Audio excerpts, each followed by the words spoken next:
Cuando era niño, escuché, o crecí más bien escuchando esta frase: pare de sufrir. ¿Alguien escuchó esa frase? Estaba en todo lado, en la radio, en la televisión, pasaba uno por San José y habían rótulos: pare de sufrir. Y le agregaban a eso: Dios quiere que todos sus hijos sean sanos, prósperos y exitosos. Ese era el mensaje de pare de sufrir. Y cuando leemos el testimonio de la Escritura, tenemos que estar en desacuerdo con esa filosofía, con esa falsa enseñanza que por años se ha infiltrado en el cristianismo. Y la pregunta que tenemos que hacernos como creyentes es: ¿cómo reaccionamos ante la adversidad? ¿Cómo estamos reaccionando ante el sufrimiento, ustedes y yo, que decimos creer y confiar en el Señor? Por muchos años, esta misma falsa enseñanza se ha hecho la siguiente pregunta: ¿debemos experimentar los hijos de un Dios bueno cosas malas en este mundo? Y estoy seguro que todos acá en algún momento se han hecho la misma pregunta: ¿por qué, si somos hijos de un Dios bueno, en el mundo se experimentan cosas malas? Y el problema no es plantearse la pregunta, el problema es plantearse la pregunta fuera de la perspectiva de Dios que está en su palabra. Porque podemos llegar a conclusiones muy erróneas y perder toda esperanza. Como iglesia tenemos que reconocer que hemos crecido en una cultura que ha sido altamente influenciada por esta falsa doctrina de la prosperidad, que propone que si un creyente está sufriendo constantemente es solo por dos razones: o porque está en pecado o porque no quiere. Y somos bombardeados y hemos sido bombardeados en la vida cristiana por este mensaje que es falso. Y estos proponentes de esta falsa enseñanza, normalmente cuando dicen esto, lo acompañan de esto otro: si usted está dispuesto a dar una pequeña suma de dinero, si usted está dispuesto a pactar con Dios, como dicen ellos, pueden experimentar literalmente bienestar, dejar de sufrir en este mundo y ver esa prosperidad de manera física, emocional, financiera, aquí y ahora. Y el problema con esta falsa enseñanza es que ignora las mismas palabras de nuestro Señor Jesucristo en Juan 16:33, que Él mismo dijo: en el mundo tendrán aflicción. Y cuando Jesús dijo que en el mundo íbamos a tener aflicción, se refería a angustia por todo tipo de adversidades. Y Él, el llamado que hace a confíen, porque yo he vencido al mundo, no es confíen porque no van a pasar adversidades, confíen en medio de la adversidad, confíen en medio de la aflicción, confíen en medio del dolor. Iglesia, en nuestra vida cristiana enfrentamos dolor, aflicciones, sufrimientos, que muchas veces para nosotros no tienen sentido y no podemos explicar. Pero lo que el texto hoy nos está animando y nos está dando es una perspectiva gloriosa. Dios no desperdicia su sufrimiento. Dios no desperdicia nuestro sufrimiento. Y por eso el propósito esta mañana que tenemos juntos es que seamos animados por este texto, que seamos realmente confortados por el Señor de que el sufrimiento no es en vano, que el sufrimiento, hermanos, no es algo banal, sino que es un medio vaya la redundancia, por medio del cual el Señor extiende su misericordia, nos consuela como hijos y con ese mismo consuelo nos impulsa a poder consolar a otros. Y por eso el título del texto, más bien de la enseñanza de hoy, es: somos consolados para consolar. Importante un poquito de contexto para entender por qué Pablo está enseñando esto a la iglesia de Corinto en su segunda carta. Y lo que Pablo le cuenta a los corintios es cómo él ha tenido que pasar por gran tribulación por causa de Cristo, cómo se ha enfrentado constantemente a todo tipo de situaciones por la causa de Cristo.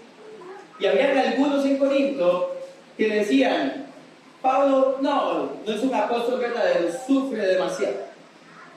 Este hombre dice que es un apóstol de Dios y todo el tiempo está encarcelado, está naufragando, está con hambre, está con frío, está siendo apedreado, está siendo acusado, no debe ser un verdadero creyente. Y una de las razones por las que Pablo le escribe esta carta a los Corintios es precisamente para ayudarles a ver que su apostolado es verdadero, porque en medio del sufrimiento ellos pueden ver el poder de Dios a través de él, experimentado por supuesto también en Consuelo.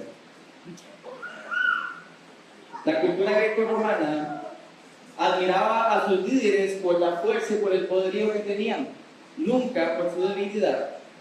Pero lo que Pablo hace, hermanos, con esta carta es desafiar esa idea, mostrando que el sufrimiento puede revelar el poder y el carácter de Dios en sus hijos e hijas. Así que, sin más preámbulos, en primer lugar, lo que vamos a ver es que Dios es la fuente de toda consolación. Versículo 3, leemos nuevamente juntos, dice: bendito sea el Dios y Padre de nuestro Señor Jesucristo, Padre de misericordias y Dios de toda consolación.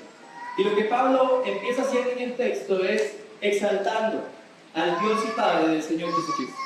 Empieza elogiándolo a Él, empieza reconociéndolo a Él. Y aunque esto nos parezca un detalle menor, no lo es. Porque a la luz, o más bien después de la cruz de Cristo, cualquier persona que rechace al Hijo es una persona que no tiene al Padre. Y Jesús, más bien Pablo, no solamente está reconociendo la deidad de Cristo al llamarlo Señor, también está reconociendo la importancia de que si decimos que Dios es Padre, entonces es el Padre de nuestro Señor Jesucristo. Vean lo que dice 1 Juan 23: todo aquel que niega al Hijo tampoco tiene al Padre. El que confiesa al Hijo tiene también al Padre. Recordemos que en el contexto en el que Pablo estaba, en la iglesia estaba compuesta por judíos y por gentiles. Había un grupo de judíos que en la antigüedad adoraban a Dios y le decían: bendito seas Jehová, bien bendito sea Jehová. Y se referían a Jehová como el Dios de Abraham, el Dios de Isaac y el Dios de Jacob. Pero después de la cruz, Pablo, siendo un creyente de trasfondo judío, dice: bendito sea el Padre, utilizando esa misma fórmula para adorar a Dios, dice, de nuestro Señor Jesucristo. Porque después de la cruz hay que reconocer que Cristo es Señor y que el Padre es adorado por medio de Cristo. Y esto es importante porque solo los que reconocen el señorío de Cristo, el único Salvador, pueden experimentar las misericordias y el consuelo de Dios. Ninguna persona en este mundo que no reconozca que Jesucristo es el Señor puede experimentar el consuelo y la misericordia de Dios. No importa cuánta palabra le des, no importa cuántas cosas buenas le digas, si no está en Cristo, este consuelo simplemente es una frustración para el que no está en Cristo. Pero para el que está en Cristo, por supuesto que es un motivo de gozo. Y es un motivo que los tiene que animar. Y Pablo lo que hace a continuación es alabar a Dios por dos de sus características. Primero dice que es Padre de misericordias. Y lo que nos quiere decir el apóstol es que Dios se caracteriza por ser un Dios misericordioso. Tenemos que recordar cuando Dios se revela a Moisés en Éxodo 34, versículo 6, dijo lo siguiente: Dios acerca de sí mismo, de su carácter, y pasando Jehová por delante de él, proclamó: Jehová, Jehová, fuerte, misericordioso. Y lo primero que Dios resalta de sí mismo es no solamente su fuerza, sino su misericordia. Nueva Biblia de las Américas dice compasivo. Y Dios da a conocerse como un Dios misericordioso, un Dios compasivo. El salmista también podía reconocer esto en el Salmo 103:13. Dice: como el Padre se compadece de los hijos, se compadece Jehová de los que le temen. Hablando de la misericordia de Dios. De manera que podemos definir la misericordia de Dios como la bondad de Dios hacia los que están afligidos, la bondad de Dios hacia los que están angustiados. Nuestro Dios es misericordioso porque le muestra bondad a personas que están afligidas y angustiadas, muestra su compasión en medio del sufrimiento. Ese es nuestro Dios. Y noten que Pablo nos dice Padre de misericordia, dice misericordias. Porque la misericordia, hermanos, es algo que todos los que estamos en Cristo necesitamos constantemente. No es una acción única de Dios, de su bondad, es una acción constante donde está manifestando una y otra vez su bondad a aquellos que están afligidos y angustiados, mostrando compasión en el sufrimiento. Jeremías lo expresó bien en el libro de Lamentaciones. Y el contexto de Lamentaciones es el reino del sur habiendo siendo deportado a Babilonia, estando en gran sufrimiento, estando en gran aflicción por su propio pecado. A pesar de ello, Dios, por medio de Jeremías, dice lo siguiente: por la misericordia de Jehová no hemos sido consumidos, porque nunca decayeron sus misericordias. Nuevas son cada mañana, grande es tu fidelidad. Y ese es el texto que siempre leemos, pero nota el versículo 24. Mi porción es Jehová, dijo mi alma, por tanto en él esperaré. Jeremías no solo sabía que Dios era misericordioso y que no habían decaído sus misericordias para un pueblo que estaba afligido en una nación extranjera. Jeremías, después de expresar que Dios es misericordioso, declara acerca de su propia convicción que su porción, su parte es Jehová. Y la conclusión de que si Dios era realmente su todo es que iba a esperar en él. Y este Dios de misericordias siempre está mostrando las misericordias a estas personas que están esperando en él y que temen a él. De manera que lo primero que podemos concluir de esta característica es que Dios es el origen, la fuente de todas las misericordias que recibimos en medio de las aflicciones que experimentamos en este mundo. No hay otro origen, no hay otra fuente, solo Él es el origen de las misericordias que experimentamos en medio de cualquier circunstancia. Pero la segunda característica que menciona es que Dios es Dios de toda consolación. Y esta palabra consolación viene del griego paraklesis. Lo menciono solamente porque recordarán que al Espíritu Santo se le llama el Consolador en Juan 16 y es la palabra parakletos. Y tiene exactamente la misma raíz. Ahora, cuando Dios dice que es el Dios de toda consolación, esta palabra paraklesis significa literalmente llamar al lado de. Llamar al lado de. Y obviamente, llamar al lado de no es sin propósito, es llamar al lado de, ¿para qué? Para ayudar, para animar, para exhortar, para consolar. Y la implicación de que Dios es Dios de toda consolación no solamente es saber que tiene la capacidad de consolar, sino hay una implicación de que su presencia activa en los creyentes está alentándolos constantemente en medio del sufrimiento. Voy a decir esto desde ya, no está quitando el dolor siempre en medio del sufrimiento, está alentando en medio del sufrimiento. No solo son palabras de ánimo, es una presencia activa. Cuando hablamos de alguien que consuela, ¿verdad? Obviamente estamos hablando de una persona consuela, estamos hablando de alguien que está caminando con nosotros en medio del dolor y sufrimiento. No es algo abstracto, es algo que realmente podemos sentir y podemos experimentar. Y Dios dice, yo soy el Dios de toda consolación, y en un instante vamos a ver las maneras en que Dios consuela al creyente. Porque es importante que las reconozcamos y que podamos practicarlas como creyentes. Y al igual que la característica de misericordia, lo que vemos es que Dios es la fuente de todo consuelo. Y no hay consuelo verdadero ni duradero fuera de Él. No existe consuelo verdadero y duradero fuera de Él. Cuando vemos al profeta Isaías, después de las malas noticias que da por 39 capítulos, en el capítulo 40 comienza diciendo, consolados, consolados.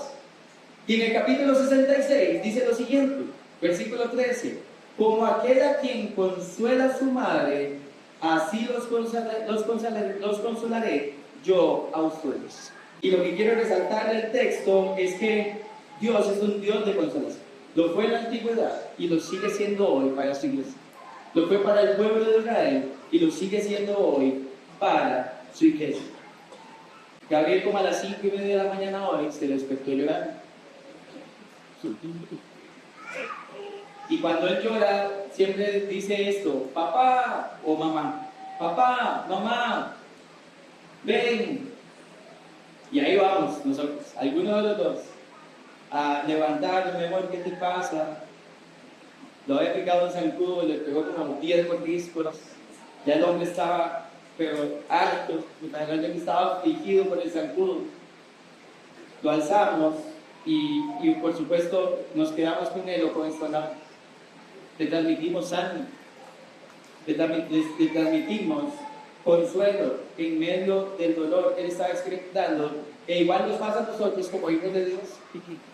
Dios está esperando que cada uno de sus hijos e hijas, cuando están siendo atribulados por la vida, corran a él como padre y lo llamen como padre, para que él como padre pueda extender su misericordia y su consuelo.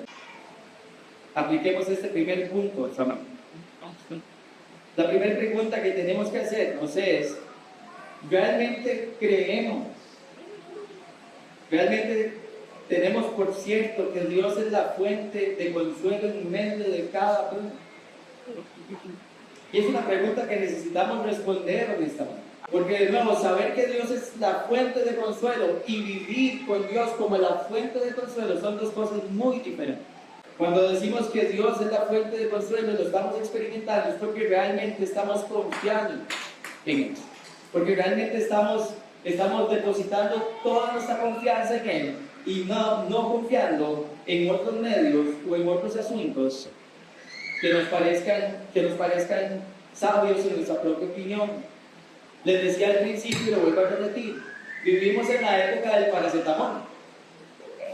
Quienes vamos a la cama, constantemente escuchamos esto: doctor, ¿qué le pasa? Esto, paracetamol. Siguiente caso: doctor, ¿qué le pasa? Esto, paracetamol. Y la solución para todo es una pastilla. Y la misma pastilla para todo. Y como dije al principio, una pastilla podría aliviar el dolor temporalmente, pero no brinda alivio duradero. Dios lo que nos pide es ir constantemente en búsqueda de consuelo duradero a su presencia. Ahora, ¿cuál es el problema? Que nosotros muchas veces tenemos nuestro propio paracetamol. Entonces vienen las aflicciones de la vida y nosotros inmediatamente buscamos cómo esquivar ese dolor y cómo ocupar nuestra mente con otra cosa para no enfrentarnos a la situación que estamos viviendo.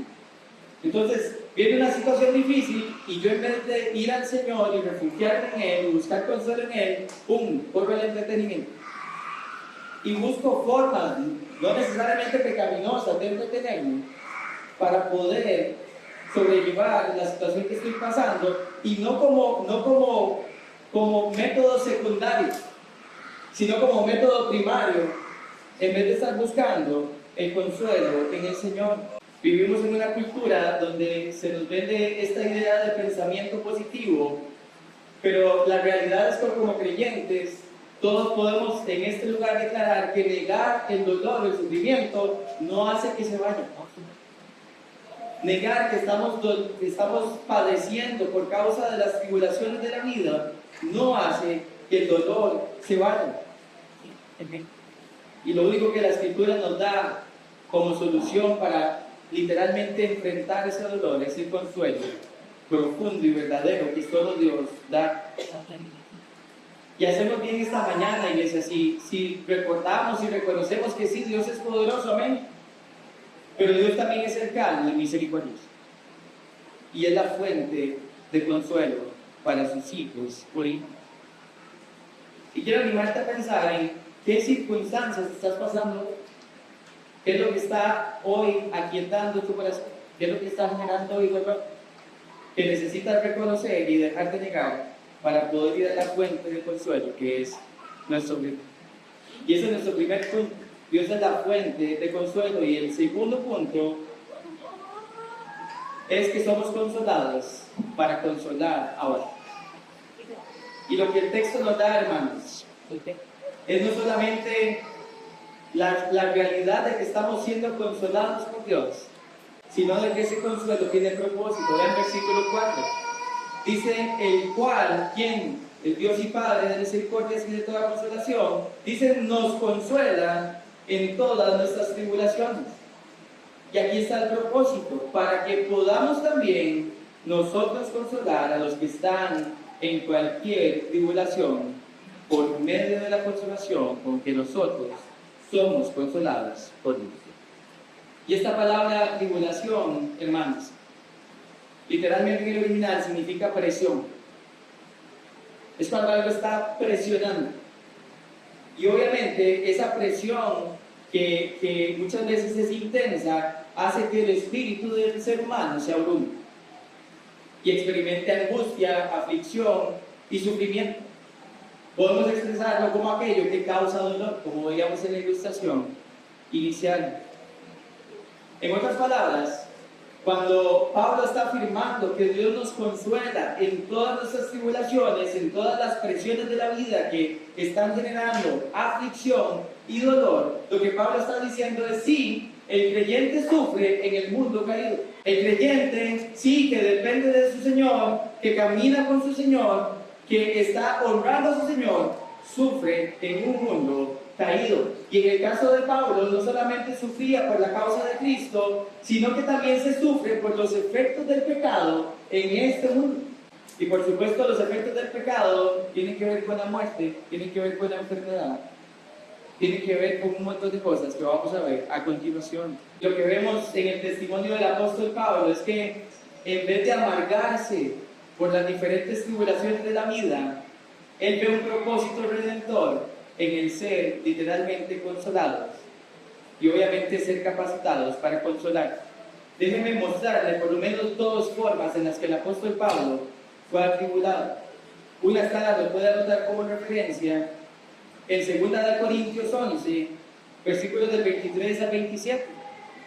Y Pablo en este texto lo que hace es describir cómo ha estado en azotes, cárceles, naufragios, peligros de ladrones, falsos hermanos, cómo ha experimentado hambre, cómo ha experimentado frío, entre otras cosas.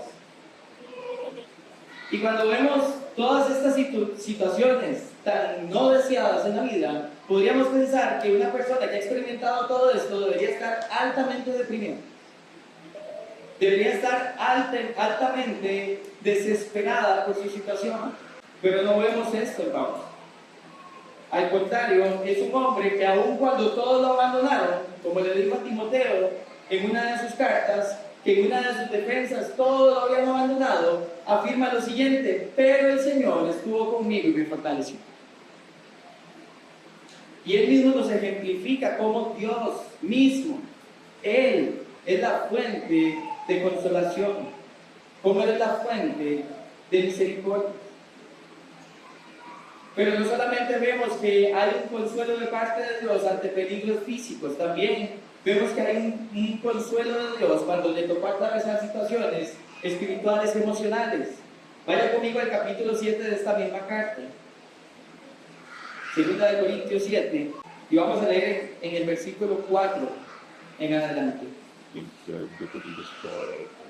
Le dice Pablo a los Corintios: mucha es mi confianza en ustedes, tengo mucho orgullo de ustedes, lleno estoy de consuelo y sobreabundo de gozo en toda nuestra aflicción. Y una vez más reconoce que tiene consuelo y gozo en medio de la aflicción. Y vean cómo recibió el consuelo, versículo 5. Pues aún cuando llegamos a Macedonia, nuestro cuerpo no tuvo reposo, sino que nos vimos atribulados por todos lados, por fuera conflictos, por dentro temores. Pero Dios, que consuela a los deprimidos, nos consoló. Y la pregunta es ¿cómo? Vean, con la llegada de Tito, su amado colaborador. Y versículo 7 dice: y no solo con su llegada, sino también con el consuelo con que Él fue consolado en ustedes. Entonces vemos al apóstol Pablo experimentando el consuelo directo de parte de Dios cuando estaba solo, sin nadie, pero vemos al mismo apóstol Pablo experimentando consuelo aún de una persona llamada Tito, que literalmente pudo consolar, y Pablo muy intencionalmente lo dice, con el consuelo que los corintios lo habían consolado a él. De manera que vemos a este hombre experimentando situaciones de angustia, de dolor, de sufrimiento, y lo vemos siendo consolado por Dios, y consolado no solamente por Dios directamente, sino también por medio de otros que caminan con Dios. Cuando vemos esto, tenemos que hacer un repaso de las distintas formas en que experimentamos sufrimiento en este mundo. Porque por supuesto el sufrimiento por causa de Cristo va a suceder en aquellos y aquellas que tienen un testimonio fiel de su Señor. Pablo se lo dijo a Timoteo: todos los que quieren vivir piadosamente van a experimentar persecución. Es una realidad bíblica que no podemos negar. Pero no es el único tipo de aflicción que experimentamos los creyentes. Por ejemplo, físicamente, estamos en cuerpos corruptibles, cuerpos que son susceptibles a adquirir enfermedad porque son cuerpos débiles. Y como creyentes nos enfermamos.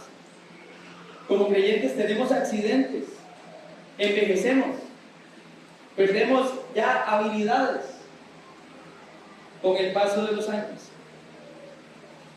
También como creyentes experimentamos luto, soledad. Muchas veces estamos en circunstancias donde nos sentimos solos, no estamos solos, pero nos sentimos solos. Nos sentimos abandonados, desilusionados, traicionados. En la familia experimentamos conflictos familiares. Tenemos todo tipo de situaciones en casa, con el cónyuge. Tenemos frustraciones con la crianza de los hijos, hijos rebeldes, problemas entre hermanos. En el ámbito económico tenemos personas que pierden el empleo y que tienen meses y no pueden conseguir un nuevo trabajo. Deudas, injusticias laborales, incertidumbre financiera. A nivel espiritual, hermanos, todo el tiempo estamos luchando contra la carne, contra el mundo y contra el enemigo. No hay un día que no tengamos que luchar. Aún los pastores y los que le sirven al Señor en otros contextos están experimentando constantemente cansancio, oposición, decepción. Y no menos importante, muchas veces por medio de la disciplina de Dios, estamos sufriendo por la falta de arrepentimiento personal o por la falta del arrepentimiento. Y vea, este punto, Pablo lo hace en el capítulo 12 de esta misma carta, versículo 21, dice: temo que cuando los visite de nuevo, mi Dios me humille delante de ustedes y yo tenga que llorar por muchos que han pecado anteriormente y no se han arrepentido de la impureza, inmoralidad y sensualidad que han practicado. Y aun cuando estamos viendo el pecado de otros, nos afligimos, hermanos. Experimentamos sufrimiento y dolor. Y en todas esas esferas y muchas otras estamos experimentando todo tipo de tribulación. Es importante volver al texto y ver lo que el Señor dice, porque claramente dice: el cual nos consuela. Y el tiempo de ese verbo es tiempo presente. Otra forma de decirlo es: nos consuela constantemente en todas nuestras tribulaciones. Es una acción continua del Señor en la vida de los hombres y mujeres que confían en Él. Experimentar ese consuelo.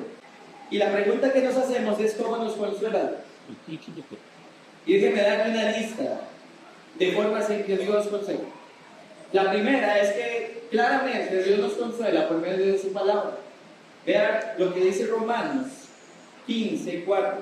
Porque las cosas que se escribieron antes para nuestra enseñanza se escribieron a fin de que por la paciencia y la consolación de las Escrituras tengamos esperanza.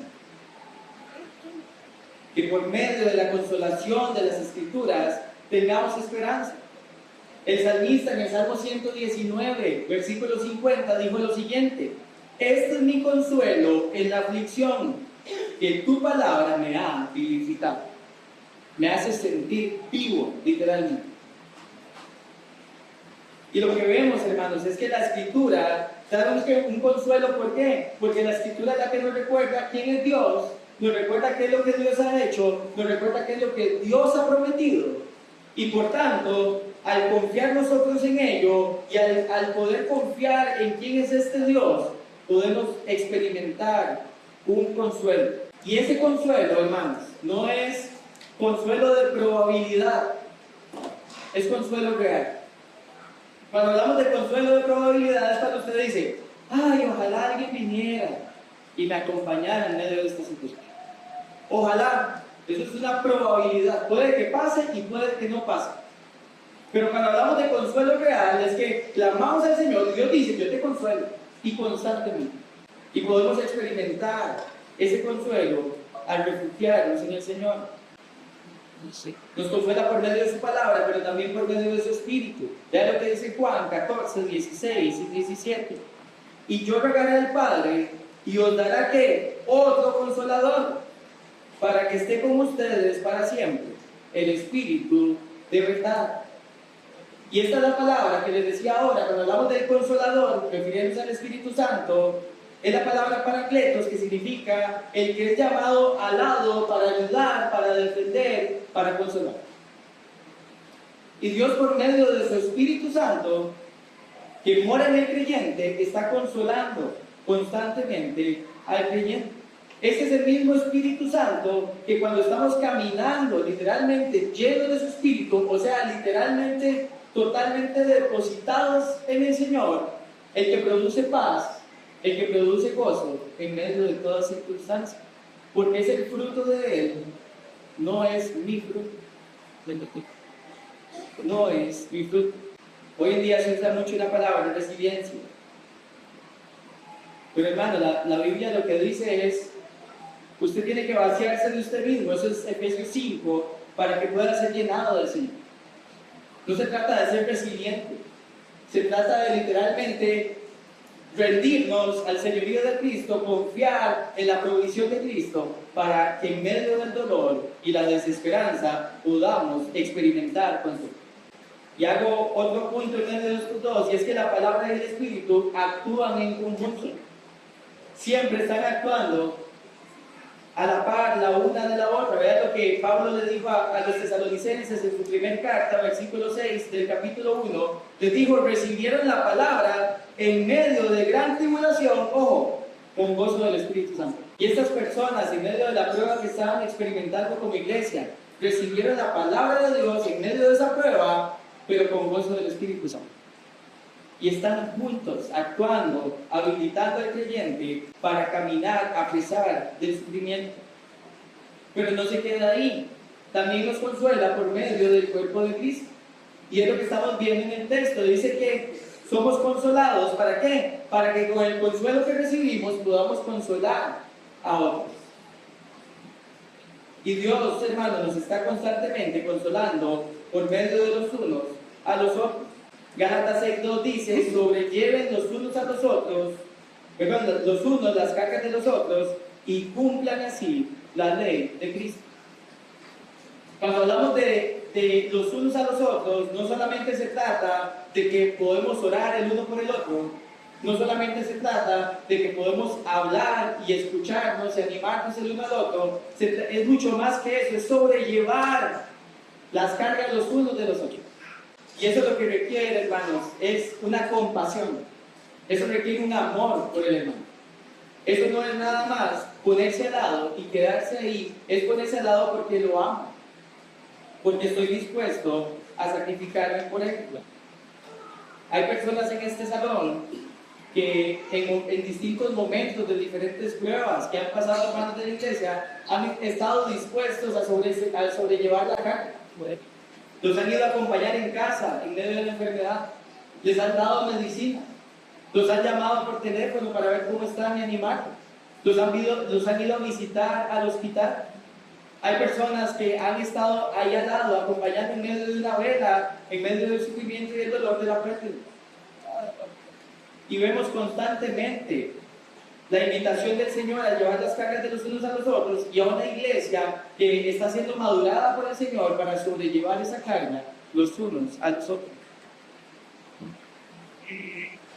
Literalmente, como dice Romanos 12:15, gozándonos con los que se gozan, llorando con los que lloran. Y Dios usa el cuerpo de Cristo para eso. Pero también nos consuela por medio de la oración. Pasaje conocido, Filipenses 4, 6 y 7. Por nada estén afanosos, si no sean conocidas sus peticiones delante de Dios. Y dice, y la paz de Dios, que sobrepasa todo entendimiento, guardará sus corazones y pensamientos en Cristo Jesús. Y vemos a un Dios prometiendo paz cuando llevábamos nuestro clamor a Él, cuando expresamos nuestro dolor a Él. Y quiero recalcar algo acá, familia. Sobrellevar la carga no es esperar a que un hermano me llegue a preguntar qué es lo que está pasando en mí. Sobrellevar la carga es que yo necesito ayuda, necesito literalmente consuelo del Señor, y yo en esa situación voy y busco a mis hermanos para poder ser consolado. Necesitamos perder el temor a ser vulnerables los unos con los otros. Necesitamos perder literalmente el miedo al que dirán y dejarnos acompañar por el Señor por medio de su iglesia, para que ella siga restaurando. También Dios trae consuelo por medio de sus promesas. Yo no sé si a usted le ha pasado, pero hay situaciones que uno no entiende. Hay momentos en la vida donde uno no entiende qué está pasando y por qué está pasando. Y yo siempre recuerdo Romanos 8:28, y sabemos que los que aman a Dios, todas las cosas les ayudan. Y no me pregunte cómo, eso no soluciona las circunstancias. Pero me da una paz y una convicción de saber que aún eso no deseado, Dios lo va a usar para bien, para glorificarse Él y para glorificarse en mi vida, que eso me da consuelo en medio de la tribulación. No me quita el dolor, pero me consuela. Y no menos importante, Dios nos consuela con la esperanza escatológica, o sea, con la esperanza de su regreso. Ve aquí mismo en esta carta, capítulo 4, versículos 16 y 18. Dice Pablo, por tanto, no desfallecemos. Antes bien, aunque nuestro hombre exterior va decayendo, sin embargo, nuestro hombre interior se renueva de día en día. Pues esta aflicción leve y pasajera nos produce un eterno peso de gloria que sobrepasa toda comparación. Y cuando Pablo dice eterno peso de gloria, Pablo está poniendo su mirada en lo celestial, en lo que es eterno, en lo que Dios ha prometido. Es precioso pensar en la esperanza que hay en Cristo. Por ejemplo, Apocalipsis 21, versículo 4, en Nueva Traducción Viviente dice, Él secará, hablando del cielo nuevo y la tierra nueva, Él secará toda lágrima de los ojos, y no habrá más muerte, ni tristeza, ni llanto, ni dolor. Todas esas cosas ya no existirán más. Y es precioso, hermanos, mientras estamos padeciendo en este cuerpo, recordar que nuestro Dios prometió que por la eternidad eso ya no va a estar más. No más llanto, no más tristeza, no más dolor, no más enfermedad, no más angustia. El apóstol Pedro le recordaba a las iglesias de Asia Menor en el capítulo 1 de su primera carta, les decía, bendito sea Dios y Padre de nuestro Señor Jesucristo, que según su gran misericordia nos ha hecho nacer de nuevo una esperanza viva mediante la resurrección de Jesucristo de entre los muertos.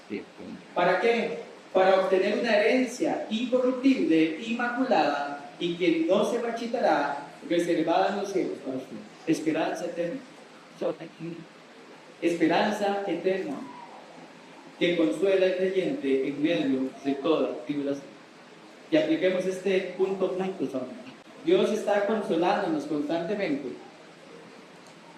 no solamente para que experimentemos ese alivio, para que experimentemos ese consuelo de parte de Dios por todos estos medios que Él nos da, sino con el propósito de que consolemos a otros.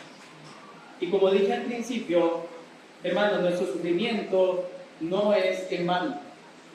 Dios no desperdicia. Estoy seguro que todos en este lugar hemos experimentado que el haber pasado por ciertas circunstancias y haber visto al Señor actuando y animando y consolando en medio de esas circunstancias, hemos podido acompañar a otros que han tenido que pasar cosas similares. Y gloria a Dios por eso. Porque hemos podido dar aliento, porque hemos podido literalmente transmitir esperanza en medio de momentos difíciles en la vida. Pero aun cuando nosotros no hayamos experimentado lo mismo que otros están experimentando, hermanos, tenemos el consuelo de las Escrituras. Podemos animar a otros con lo que Dios es y lo que Dios dice, aunque nosotros no podamos entender absolutamente su situación porque no hemos estado en sus zapatos, pero Dios sí. Y lo que Dios dice es para el consuelo de sus hijos e hijas. Otra forma de aplicar este texto, hermanos, está en el capítulo 12. Tenemos al apóstol Pablo experimentando prueba, experimentando aflicción, y dice el texto en el capítulo 12, versículo 8, acerca de esto 3 veces he rogado al Señor para que lo quitara de mí, y Él me ha dicho, te basta mi gracia, pues mi poder se perfecciona en la debilidad. Hay pruebas, hermanos, hay sufrimientos que nos van a seguir acompañando, no sabemos cuánto tiempo más, no sabemos si vamos a terminar la carrera acompañados de ese sufrimiento o ese dolor, pero lo que Dios dice es, bástate mi gracia. Cuando te sientes débil, yo manifiesto mi poder en medio de tu debilidad. Y es una esperanza que el Señor nos da a todos los creyentes para que podamos recibir su consuelo. También otra forma, hermanos, que aplicamos esto es cuando vemos Santiago capítulo 3, que Dios dice literalmente, Santiago le dice a su audiencia, que se sientan muy dichosos cuando están atravesando por diversas pruebas, porque la prueba de su fe produce perseverancia. Hermano, lo que hoy estamos experimentando no es en vano. Dios lo usa para que podamos literalmente perseverar en la carrera de la fe con los ojos puestos en Él, porque no hay otra forma de perseverar. No hay otra forma de recibir el consuelo de parte de Dios que no sea con la mirada puesta en Él. Vivimos en una cultura que desprecia el dolor y que constantemente está exaltando la comodidad. Pero los creyentes tenemos que reconocer, hermanos, que no fuimos alcanzados por Cristo para vivir una vida común. Fuimos alcanzados por Cristo para cumplir un propósito redentor. Y ese propósito redentor es literalmente consolar a los que hoy están sufriendo, con el mismo consuelo con que hemos sido consolados por Cristo. Y termino diciendo la idea central del texto que vimos hoy. Y los dos puntos, hermanos, es que Dios es la fuente de consuelo verdadero. No busquemos fuera de Él. No hay otro lugar donde podamos ir, hermano. No importa cuánto lo intentemos, solamente Dios puede consolar verdaderamente nuestra alma en medio de la tribulación. Y la razón por la que nos consuela es para que podamos consolar a otros. Hermano, hermana, como dice Paul Tripp, déjate usar un instrumento en las manos de Dios para que puedas consolar a tus hermanos y hermanas que hoy sufren, y a los que no están en Cristo. También se nos encomendó el ministerio de la reconciliación. Y si bien no los podemos consolar con nuestras palabras, porque el Espíritu Santo no mora en ellos, sí podemos llevar un mensaje que los puede reconciliar con Dios para que experimenten ese consuelo de parte de Dios. Y Pablo en esta misma carta dice, del verbo reconcíliense con Dios, y se entregó por nosotros.